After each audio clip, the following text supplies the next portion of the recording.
I have a long story time to share, and I'm going to share it and I'm going to share her background because I think it helps other people to see themselves in how they started making bad decisions or things that weren't helpful in their lives.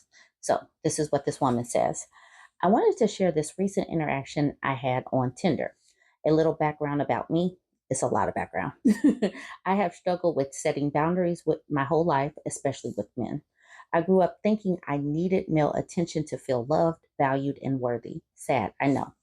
I grew up in an abusive household filled with DV and was a dark-skinned girl going to a majority white school. I was very insecure about my parents and desperately wanted to be loved. Thankfully, I had lots of therapy and have dedicated years to address my childhood trauma and my sense of self-worth. I wanted to show all of that because it does help to understand why people look for love in all of the wrong places. All right. When I was younger, teens and early 20s, I would hook up with guys on the first date because I didn't feel like I could say no. I have been SA'd in the past and have engaged in other sexual interactions that, though I didn't consider them assault, I know I only engaged out of obligation and insecurities. Of course, many of those guys would ghost me after or string me along for months only to drop, I'm not really looking for a relationship after I finally grew a spine and asked what we were doing together. I've had only two long term relationships between those interactions. The first one lasted about 2 years, but my ex was emotional and financially abusive. My other long term relationship ended on amicable terms. That ex was a good guy, just not ambitious and was emotionally immature. He was kind and loving, but he never helped around the house, never wanted to go out and do things, and would spend many days a week playing video games and drinking for hours. I got tired of feeling like his mom. That relationship helped me realize that I wanted more. When that relationship started, my ex would always laugh at me when I told him how nice he was. He always said that he was just doing the bare minimum. It took me 2.5 years to understand what he meant. A good enough relationship isn't enough and wasn't what I wanted nor deserved. It took a lot for me to end that relationship. They were my best friend, stood by me after I was SA'd and fell pregnant. Thankfully, Roe v. Wade was still active and I was able to get a swimmertion in Texas. And he supported me throughout my master's program and after two unaliving myself attempts. Still, I recognized they were not my person. We were trauma bonded, but fought all the time. And it was clear I was hurting both of us trying to fix him into what I wanted. I needed to leave and spend time building myself. I needed to learn to set healthy boundaries early and not settle for the first nice guy that made me feel good. It's been over 2 years since we broke up, and once again, I'm on the dating market. I'm trying to be more selective this time around and communicate my boundaries early on. When I was younger, I felt like a guy liking me as some kind of, I'm sorry, a guy not liking me as some kind of moral failing. But now I understand that if my boundaries push someone away, it is because they were not the right one for me. Keeping all this in mind, I matched with this guy on Tinder. He seemed normal enough, so we exchanged numbers. I immediately started getting red flags when he would go into long paragraphs explaining all of the challenges he was dealing with on a particular day. Still, I continued to text him, and no surprise, more flags were going off. He made a joke that came off as potentially racist and followed it with a very uncomfortable sexual joke a few days later. I waited to respond before finally communicating with him that those kind of messages made me uncomfortable, particularly since I'm not looking for a hookup or friends with benefits situation. Tell me why homeboy went on to send me a novel trying to explain to me how he has to test the car before he can buy it and how he wants it all or nothing. At this point, all I was getting was ick.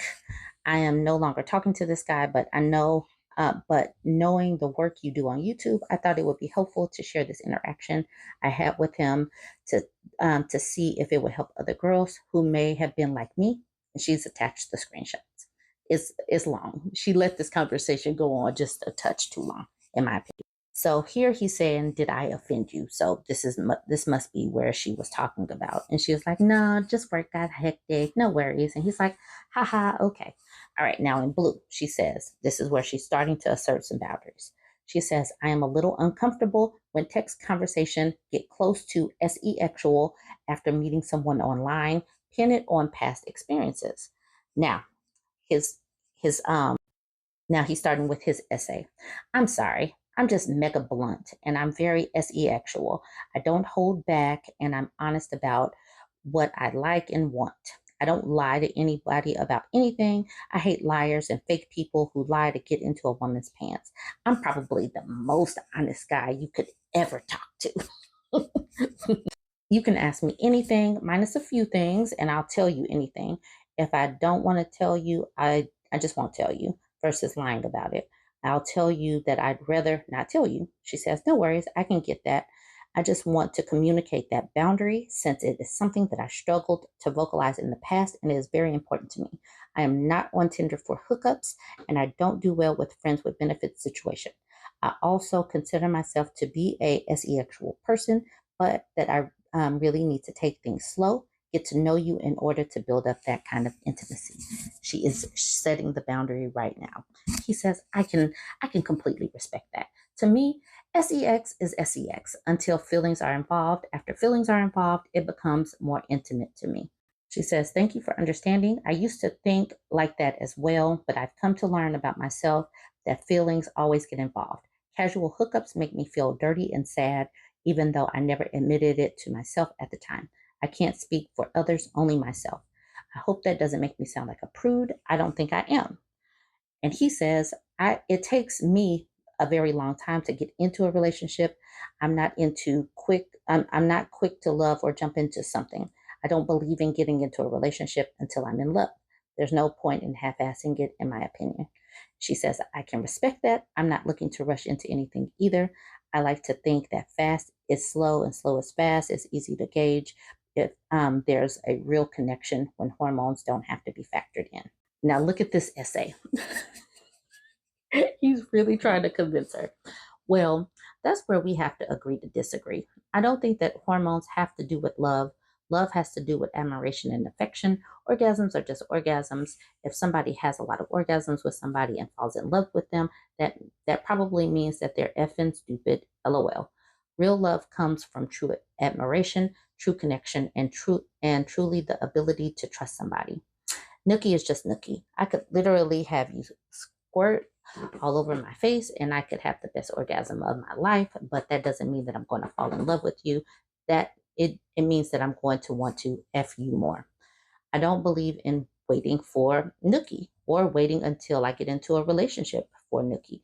It doesn't work that way for me. You have to test drive the car before you buy it. And yes, I am comparing men and women to cars. You don't just buy something without doing your research on it unless it's something so trivial it won't matter if you spend money on it. Okay, she says, I can respect that and I understand if this is a deal breaker for you. And then after that, he starts up with another long essay. I honestly prefer to get to know someone sexually and mentally before I decide on a relationship. I will never get into a relationship first without Nookie with that person and figuring out if the intimacy is even a factor in our compatibility. You have to make sure that you are compatible with somebody. Otherwise, you get into a relationship with a guy with a 3-inch. I'm not going to read the rest of this essay. It's just him trying to convince her, and then she basically is just like, yeah, it takes a long time to fall in love with somebody. I don't usually expect to be in love with somebody when I start a relationship. You know, they're basically just not compatible, but they took a long thesis to get to that point. And then they ended up with best of luck and you two, basically. And a lot of this could have been shorter, but I wanted to show y'all some of this thesis. But also, I wanted to show y'all how she got to this point and creating these boundaries because I think that it is a journey. Not everybody is born understanding their values and being able to create those boundaries. Y'all jump in the comments. Let me know what you think about this story time and this thesis of a text situation. Don't forget to like, comment, and share.